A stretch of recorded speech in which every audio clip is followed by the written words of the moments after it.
Se você for um ser humano e não uma máquina, eu tenho certeza que você tá confuso. Acabaram de sair novas gerações de processadores, novas plataformas e vários testes. Você tá confuso. Qual, afinal de contas, é o melhor processador? Será que eu preciso fazer um upgrade no meu processador? Será que eu preciso trocar a plataforma toda? Ou de repente para trabalhar e rodar jogos, será que eu preciso fazer upgrade? Se eu preciso, qual plataforma eu vou escolher? Eu vou de Intel, vou de AMD, eu fico com a plataforma atual, eu faço upgrade para a próxima. Será que eu preciso de DDR4 ou DDR5? Será que eu vou ter que trocar a memória do meu sistema? E sim, você é uma pessoa completamente normal. Nós tivemos o lançamento da 13ª geração da Intel e dos Ryzen 7000, ambas as plataformas utilizando o DDR5, mas com a diferença de que a Intel também consegue rodar com o DDR4. Tudo isso para dar mais opções e quando tem muita opção, eu sei, você fica confuso. Para tentar te ajudar, eu separei aqui alguns processadores que podem ser interessantes para você, estão todos mais ou menos na mesma faixa de preço e eu venho aqui trazer para vocês para mostrar se está na mesma faixa de performance. Eu vou testar aqui o Ryzen 7 5800X 3D, que é o melhor processador gamer da última geração, e vou trazer aqui um dos melhores processadores gamers da nova geração, o Ryzen 7 7700X. É muito 7 e nenhum deles estão na caixa, porque essa aqui é a caixa do Ryzen 5. Eu não tenho a caixa do Ryzen 7, mas juro pra vocês, está aqui. Esse é o Ryzen 7 7700X e eu aproveitei e trouxe mais uma opção aqui pra mesa, o i7 12700K. Mas qual dos processadores será a melhor opção pra você? Será que você vai de DDR4 ou DDR5? Vai trocar a plataforma? Para qual placa de vídeo? Qual a performance? Qual o melhor preço? É o que a gente vai descobrir nesse vídeo depois dessa mensagem do nosso anunciante.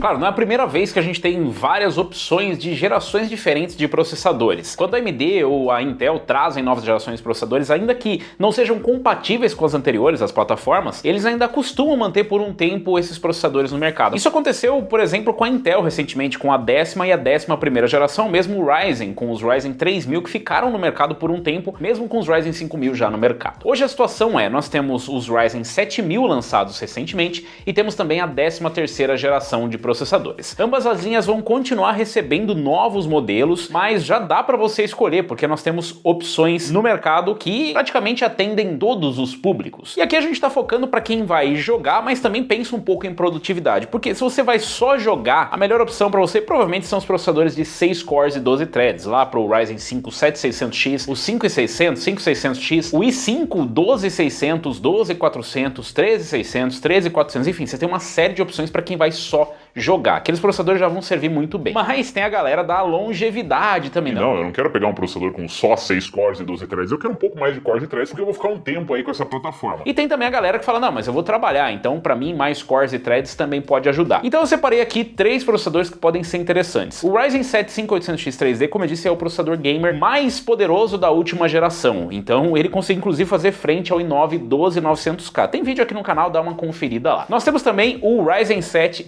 7700X, que é um dos melhores processadores gamers da nova geração. Inclusive, em muitos cenários, ele acaba batendo processadores mais poderosos, como o Ryzen 9 7950X, que definitivamente não é um processador recomendado só para jogos. Ele também roda muito bem em jogos, mas não é um processador gamer. E para apimentar um pouco, eu trouxe aqui o i7 12700K. Inclusive, ele traz uma configuração muito parecida com o i5 13600K, que a gente não colocou aqui, mas vai ter comparativo em breve. O i7 12700K tem como vantagem ao seu lado ele ter um preço menor. Ele é um processador da geração anterior, mas que é compatível com a nova geração. Inclusive é uma salada aqui, eu vou precisar explicar para você não se confundir, porque você pode cometer um erro muito grave comprando processadores para diferentes plataformas. Vamos separar aqui um pouquinho para ficar mais fácil. O Ryzen 7 5800X 3D ele é compatível com a plataforma AM4, somente até os Ryzen 5000. Isso significa que ela tem suporte à memória DDR4, essa plataforma não tem suporte a DDR5, mas ela também traz suporte a PCI Express 4.0, você pode colocar armazenamento PCI Express 4.0. Nós temos aqui depois o Ryzen Ryzen 7, eu sei, é um pouco difícil ficar pensando que isso aqui é um Ryzen 7, mas apague da sua mente, é um Ryzen 7. O Ryzen 7 7700X, ele é da plataforma AM5, não é compatível com os processadores Ryzen da geração anterior, ou seja, não funciona numa plataforma M4. Funciona somente na M5 e somente com DDR5, então essa é uma das principais diferenças. A M4 e a M5 não são compatíveis, você não consegue utilizar uma placa-mãe num processador diferente, não consegue fazer essa salada. Já do lado da Intel, a gente tem uma situação um pouco diferente, olha só, quem diria, nós temos um processador que é compatível com as placas-mãe da 13ª geração, e os processadores da 13ª geração são compatíveis com as placas-mãe da 12ª geração, ou seja, você pode utilizar uma B660, uma Z690, uma B760 ou mesmo uma Z790 para rodar o i7 12700K. E o mais curioso é que do lado da Intel, você nem ganha muita coisa indo para a próxima geração de placas-mãe. Então se você pegar uma Z790, uma B760, o que você vai ganhar ali é um pouquinho mais de conectividade, um pouquinho mais de lanes, ou seja, nada realmente diferente, mas não é como se você perdesse nenhum recurso. Então se você já tem uma placa-mãe dessa geração, da geração anterior, uma B660, uma Z690, você pode fazer o upgrade para a 13ª, o que parece uma combinação mais interessante, por exemplo, para o i7 12700K. E tem mais um detalhe, nessa plataforma da Intel, LGA 1700, você ainda pode utilizar memórias DDR4 ou DDR5. Pois é, não na mesma placa-mãe, tá? Só para deixar claro, quando uma placa-mãe ela tem suporte a DDR4, é DDR4, quando ela tem suporte a DDR5, é DDR5. Resumindo, nós temos um cenário bem interessante e uma vasta opção de processadores e de plataformas de combinações. DDR5 é um pouco mais caro, mas também traz um pouco de performance a mais em alguns casos, enquanto que DDR4 já consegue trazer uma excelente performance e já tem um preço bem mais interessante. E aí, qual dos três escolher? Só tem um jeito de descobrir no final das contas, né? Que é fazendo alguns testes. Por isso eu trago para vocês aqui alguns testes em games. Como sempre, a gente fez os testes aqui misturando algumas engines diferentes, jogos mais antigos, mais novos, com configurações mais pesadas, um pouco mais leves, jogos competitivos para você ter uma visão geral e um pouquinho de produtividade também para quem pretende trabalhar um pouco com esses processadores. E para os testes dessa vez nós temos 3 plataformas diferentes, afinal nenhum deles é compatível, né? Então na plataforma M4 nós temos aqui a X570 Aorus Master, 32 GB de memória DDR4, 3600 Kingston Fury Renegade. Para a plataforma M5 nós temos uma X670E Aorus Master e 32 GB de memória Kingston Fury Renegade DDR5 RGB. Aqui do lado da Intel nós testamos com a plataforma M5, nós poderíamos ter feito com a M4 também é possível, mas nós sempre tentamos extrair o máximo do processador. Então nós testamos aqui com uma plataforma M5 e para esse teste nós utilizamos uma Z690 da Gigabyte. As demais especificações das bancadas são praticamente idênticas. No caso até das memórias nós utilizamos a mesma memória para a plataforma da Intel e da AMD DDR5. No restante nós utilizamos uma fonte V850 Gold V2 da Cooler Master e um Water Cooler X360 Aorus Water Force. Para armazenamento nós utilizamos o Kingston NV1 para todas as bancadas e a placa de vídeo escolhida foi uma RTX 4090 Founders Edition. Lembrando que esse modelo especificamente não está disponível no Brasil, mas caso você queira importar uma placa Founders Edition sem ter suporte da NVIDIA no Brasil, você pode. Tem um vídeo ali mostrando para vocês como fazer isso, como importar direto de lá sem dor de cabeça. Só não liga para os preços que a gente importou numa época que as coisas não estavam muito baratas. Os testes foram realizados todos em Full HD, lembrando que todos esses testes com todo esse exagero não é o que você vai encontrar na sua casa. Obviamente você provavelmente, eu digo, né? Você não vai combinar um processador desses com uma RTX 4090 para rodar em Full HD, né? Ou vai? Não. Então esse daqui é um teste somente para mostrar qual que é o máximo de performance que a gente consegue extrair desses processadores. Por isso todo esse exagero em algumas questões. Em outras, como na refrigeração, não é tanto exagero assim. Mas vamos dar uma olhada nos resultados. Inclusive tem resultado de consumo, tem resultados em vários jogos. Vamos dar uma olhada aí como que foi a performance desses processadores. Começando por um teste de produtividade, nós rodamos aqui o Blender. E nessa tarefa o i7 12700K se saiu melhor, muito melhor. Ele concluiu a tarefa em 1 minuto e 39 contra 1 minuto e 56 do Ryzen 7 7700X. O 5800X3D ficou bem mais atrás com 2 minutos e 51 para concluir o mesmo render. E aqui a gente já começa a ver um pouco da diferença, já que o 12700K tem mais cores e mais threads do que os processadores da AMD. Nós conseguimos ver aqui que pelo menos o 7700X consegue compensar um pouco dessa diferença, mas continua atrás. Partindo agora para o Cinebench, novamente o 12700K sai na frente no multithread. Ele faz 8790 contra 7988 do 7700X e o 5800X3D fica lá atrás com 5627. 727. Em single, o 7700X sai na frente com 772 contra 742 do 12700K, enquanto que o 5800X 3D fica lá atrás de novo com apenas 580 pontos. Partindo agora para os jogos, a gente consegue ver como que essa diferença se aplica na prática. O primeiro game aqui é o Control, e a boa notícia é que apesar de ficar bem lá atrás nos testes de single thread, nos testes de produtividade, o 5800X 3D empurra a mesma média de frames que os demais processadores, então eles ficam praticamente empatados. A gente tem um empate técnico dos três processadores na média. A diferença em Control fica mesmo nas mínimas, onde o 5800X 3D consegue uma mínima melhor do que o processador tanto da Intel quanto da AMD da nova geração. Partindo agora para Cyberpunk 2077, o cenário se inverte e aqui o 12700K é quem se sai melhor, ele faz uma média de 184 e mínima de 133. Nas médias, o 7700X e o 5800X 3D ficam curiosamente empatados, tanto na média quanto nas mínimas. Nas mínimas, o 7700X fica um pouco melhor, um pouco mais à frente, mas ambos ficam muito atrás do 12700K, que traz uma estabilidade melhor. Agora, num jogo competitivo em CSGO com 720p como resolução, nós temos aqui o 7700X entregando 967 FPS. São quase 1000 FPS, obviamente, só no benchmark, né? Mas é muito FPS. Quem é que precisa de tudo isso de FPS? Mas para quem precisar, ele entrega mais. As mínimas também são bem melhores, com 259. O que chega mais perto na média é o 12700K, com 820 FPS de média e 231 de mínima. O 5800X 3D quase empata com 12700K, nas mínimas, não nas médias. Nas médias ele fica muito atrás, ele fica ali com 726 FPS. É claro que já é muito FPS, 726 é bastante mesmo para o 5800X 3D, mas na realidade quando você coloca isso em mapas multiplayer e não no benchmark, a gente sabe que esse gapzinho de performance pode ajudar, principalmente nas mínimas, mas nas mínimas o 5800X 3D fica pelo menos bem próximo ali do 12700K, e se você quer extrair o máximo para competitividade é o 7700X. Ah, e um detalhe importante que CSGO é um daqueles jogos que a gente consegue perceber que nem todo jogo aproveita bem o empilhamento de cache 3D, que é o que a gente pode ver nos 7000X 3D quando eles saírem. Partindo para Dirt 5 aqui, o Ryzen 7 7700X é quem sai na frente com uma média de 305 e mínima de 241, bem à frente do 5800X 3D, que vem logo atrás com 274 de média e 220 de mínima, seguido ali de perto pelo 12700K, que fez 260 de média, talvez não seja tão de perto assim, 14 FPS é bastante, mas a gente ainda tá falando de 260 FPS, e na mínima ainda ficou ali em 214 FPS. Então nós temos aqui uma situação onde o 7700X sai bastante na frente, talvez pelo single thread, onde a gente conseguiu ver que ele é mais forte do que o 12700K, mas mesmo assim o 5800X 3D se sai muito bem e fica ali no meio dos dois processadores da Intel e da AMD. Em Far Cry 6, o 5800X 3D é quem sai na frente, com média de 155 e mínima de 99. O 7700X fica um pouco atrás da média, com 151, mas as mínimas são melhores, com 107 de mínima. E o 12700K vem logo atrás com média de 143 e mínima de 111. Curioso, né? Você vê que escala ao contrário ali, né? A média e a mínima vão se encontrando. Então deu pra ver um pouquinho mais de estabilidade no processador da Intel, apesar dele ter uma média menor. A mínima ainda fica bem mais próxima da média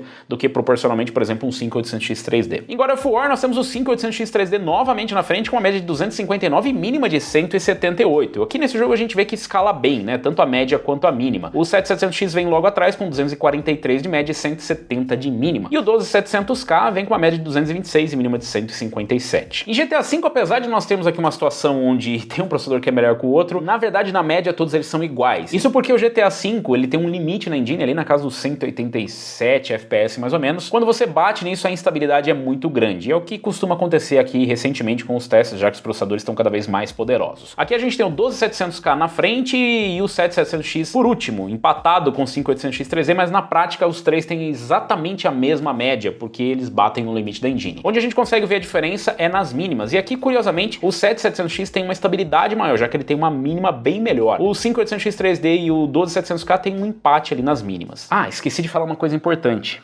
Bem importante, vocês esqueceram de deixar o like e se inscrever no canal. Eu sei que tá no meio dos testes, mas deixa o like aí, se inscreve, que senão você vai acabar esquecendo. E clica no sininho também, faz um negócio bem diferente quando clica no sininho aí.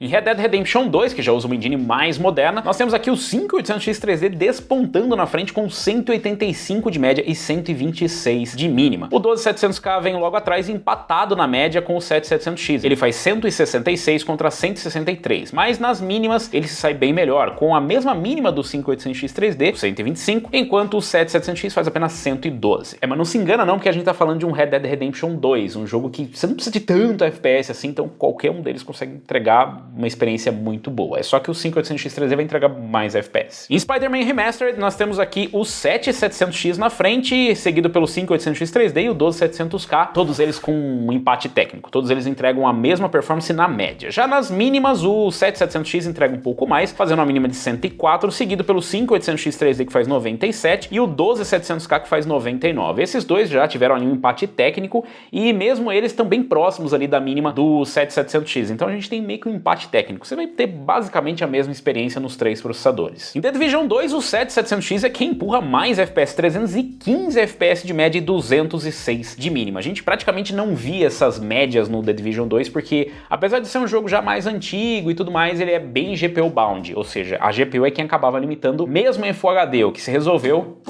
com essa monstruosidade aqui. O 5800X3D vem ali com 304 de média e 202 de mínima, considerando que é um processador da geração anterior, ele tá muito bem. O 12700K é quem faz uma média de 264 e mínima de 182. Aqui os processadores da Intel não costumam ir muito bem nesse jogo. Fica estranho dizer isso com o processador fazendo ali 264 FPS? Fica, mas ele se sai menos melhor do que os processadores da AMD. Em Watch Dogs Legion, quem fica na frente novamente é o 5800X3D, com média de 163 e mínima de 120. Ele vem seguido ali pelo 12700K, que faz uma média de 157, mínima de 114, e o 7700X fica por último, com 149 de média e 113 de mínima. O Watch Dogs Legion, por algum motivo, parece que não gosta muito dos Ryzen 7000, então ele vai muito melhor no 5800X3D e nos processadores da Intel. Mas de novo, a gente ainda tá falando de muito FPS, muito mais do que você provavelmente precisa no Watch Dogs. Isso aqui é só pra vocês terem uma noção realmente de como escala em cada engine. Para fechar os jogos, nós temos ainda o World War Z. Aqui o 7700X entrega uma média de 446 FPS e mínima de 319. Quem vem depois é o 5800X3D com 426 e mínima de 302 e o 12700K com média de 379 e mínima de 286. O que novamente é só para mostrar como escala a performance dos processadores, mas é FPS mais do que o suficiente, pelo menos para um World War Z. E aqui nós temos uma média total dos games nos 12 testes. O Ryzen 7 7700X é quem fica na frente na soma total dos jogos, mas o 5800X3D fica ali no meio do caminho e vem seguido de perto pelo 12700K. Em relação a consumo, nós medimos aqui o consumo total do sistema com a RTX 4090 e todos os demais componentes. O 5800X3D foi o mais eficiente, trazendo um consumo ali na casa dos 210 watts, enquanto o sistema com o Ryzen 7 7700X trouxe um consumo de 265 watts e o 12700K trouxe um consumo de 290 watts. Levando em consideração a performance que o 12700K trouxe para o Blender, pelo menos, não parece um mau negócio. E é bom lembrar que aqui, apesar de ser o consumo total do sistema, a GPU praticamente não trabalha, então aqui a carga está totalmente no processador e o restante do sistema para funcionar. Mas nós fizemos o teste em games também para ver como que é o consumo. E em Cyberpunk 2077, nós tivemos aqui uma média de 475 watts no sistema com o 7700X, 480 watts no sistema com o Ryzen 7 5800X3D e 510 watts no sistema com o i7 12700K. O que é justo dizer que não é muito para nenhum deles, apesar de ter um mais eficiente e outro menos eficiente, não é uma diferença tão grande, até porque o 12700K trouxe mais FPS. Já em relação à temperatura, no teste do Blender, o i7 12700K é quem foi o mais frio, quem diria, né? Ele fez ali uma média de 72 graus, enquanto o 5800X3D fez uma média de 81 graus, e o 7700X uma média de 92 graus. Eu já expliquei para vocês que é um pouco diferente como que os Ryzen 7000 funcionam. A AMD, por projeto, deixa os processadores chegarem no máximo de 95 graus, e o que vai ditar a performance dessa vez, na verdade, é o seu cooler, o water cooler. Se você tiver mais margem, ele vai trabalhar num clock mais alto, mas ele sempre vai trabalhar no limite ali quando ele estiver executando uma tarefa pesada multithread, enquanto que a Intel e a AMD nas Ryzen 5000 trabalham de formas diferentes. Em Cyberpunk 2077 foi um pouco diferente. O 12700K continua sendo o processador mais frio, mas estamos falando de temperaturas bem diferentes. Aqui ele tem uma média de 56 graus, o 7700X com 62 graus e o 5800X 3D com 68 graus. Mas caso você não consiga comprar uma RTX 4090, uma RTX 3080 Founders Edition ou uma 4080, nem uma Founders Edition, eu sei de uma que você vai conseguir comprar que é bem mais acessível e você vai carregar no peito, que é a camiseta Lock Gamer FE30. E se você estiver interessado nesse modelinho maravilhoso, é só você mandar um e-mail aqui com o assunto camiseta Lock Gamer FE30 que a gente vai responder você em breve. Resumindo então, ficou bem claro que o Ryzen 7 7700X é o mais poderoso, o que meio que é verdade, não em todos os games, mas na maioria ele acaba entregando mais FPS. Mas se a gente der uma olhada no cenário geral, a gente tem aqui algo bem competitivo para as duas fabricantes e para as três plataformas. Enquanto o 7700X pode entregar mais performance em games, ele não entrega mais performance em aplicações profissionais. opcionais. É claro que a gente só tem aqui o Blender, dependendo da tarefa, pode ser melhor em AMD ou pode ser melhor em Intel, mas é justo dizer que nós estamos falando de um processador com mais cores e threads, apesar de eles estarem mais ou menos na mesma faixa de preço. Esse é outro ponto. Os três processadores costumam rodar ali mais ou menos na mesma faixa de preço, mas o que existe de diferença neles é realmente a plataforma. Do lado da Intel você ainda pode montar com uma plataforma DDR4 ou DDR5. Do lado da AMD você tem que montar ou com DDR4 ou com DDR5, ou você opta por um processador mais antigo com uma plataforma mais antiga, porém bem mais barata, ou você opta por um processador da nova geração que tem mais performance, mas também custa mais caro no montante. A plataforma como um todo custa mais caro. E mesmo que você possa optar por uma B650 sem ser Extreme, ainda assim vai ficar mais caro porque DDR5 continua mais caro que DDR4. Essa situação tende a mudar um pouco no futuro conforme vai popularizando o DDR5, mas a situação que a gente encontra hoje é essa. Em relação à memória, sim, o 12700K pode ganhar um pouco mais de performance em DDR5, mas nesse caso vai ser bem difícil você conseguir encontrar a diferença, já que são em casos bem específicos, em algumas aplicações bem específicas, e em jogos, por exemplo, talvez você precise de uma GPU bem poderosa, como novamente o caso de uma RTX 4080 ou 4090 para Full HD, o que realisticamente não é uma configuração que a maioria das pessoas vai fazer em casa. Se você está pensando em longevidade, com esses testes aqui você consegue ver até quando esses processadores conseguem empurrar, por exemplo, uma GPU tão poderosa quanto uma 4090. E é bom lembrar que nós estamos falando de processadores de 8 cores e 16 threads ou de 12 cores e 20 threads, o que é mais do que o suficiente, pelo menos para essa geração de consoles e talvez até para a próxima. E quem acaba ditando a performance dos jogos ou como ela utiliza os recursos é mesmo os consoles, que hoje tem 8 cores e 16 threads e nem usam todos os 8 cores e 16 threads. Então é justo dizer que são processadores que provavelmente vão envelhecer melhor. Mas em relação à plataforma é complicado, porque somente a M5 é uma plataforma com mais longevidade, o que significa que você só vai poder fazer um upgrade futuro se você escolher a M5. A plataforma da Intel, apesar de ter compatibilidade com a 13ª, a 13ª também é a última parada, você só pode fazer upgrade, por exemplo, até um 13900K, enquanto que com os Ryzen 7000 com a M5 você vai ter suporte até 2025 mais.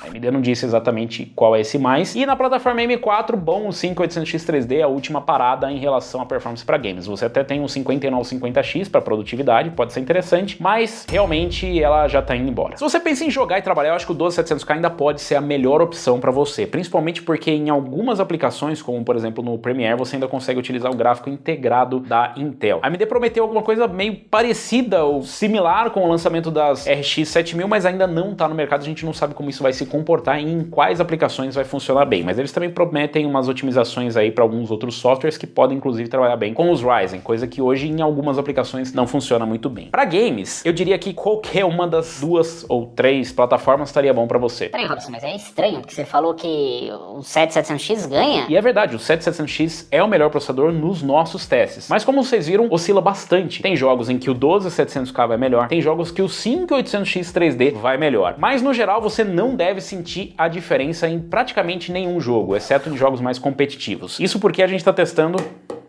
com uma RTX 4090, simplesmente a placa de vídeo mais poderosa que existe no momento, e essa placa, ela é uma placa destinada a 4K. Em 4K você com certeza não vai sentir a diferença em nenhum dos processadores. E em Full HD, para você conseguir ver essa performance que nós mostramos aqui, você vai ter que ter uma placa no nível de performance da 4090, ou se não uma placa de vídeo bem poderosa, porque em alguns jogos a limitação ainda parece ser a GPU, ou seja, você talvez consiga entregar um pouco mais de FPS como em Control, mas na grande maioria deles a limitação é o CPU, ou seja, é o máximo que o CPU consegue empurrar de performance. Então não adianta nada você só ver o teste de CPU e não saber qual GPU você vai combinar. Por isso eu acho justo dizer que para as outras GPUs que não são a 7900 XTX ou uma 4090, você não vai precisar de nada além disso. Na verdade, você já tem processador sobrando aqui. No final, o que vai contar mesmo é qual GPU você vai utilizar no seu sistema. Você vai rodar em Full HD mesmo? Você vai rodar em Full HD para extrair o máximo de FPS? Você vai precisar de uma GPU que consiga fazer isso. Nesse cenário, provavelmente o 7700X é o mais recomendado, onde você vai conseguir extrair o máximo de FPS. Mas o 5800X 3D também vai muito bem, exceto em CSGO ou em alguns outros jogos onde a gente já viu que o empilhamento de cache 3D talvez não traga muita vantagem, e o que você vai ter de vantagem mesmo é utilizar o 7700X, que tem um single thread melhor. Então realmente depende dos jogos, mas volto a repetir, o que conta mesmo é qual plataforma você vai escolher, qual que vai estar com o melhor custo-benefício, o melhor preço no final. E nesse quesito, eu acho que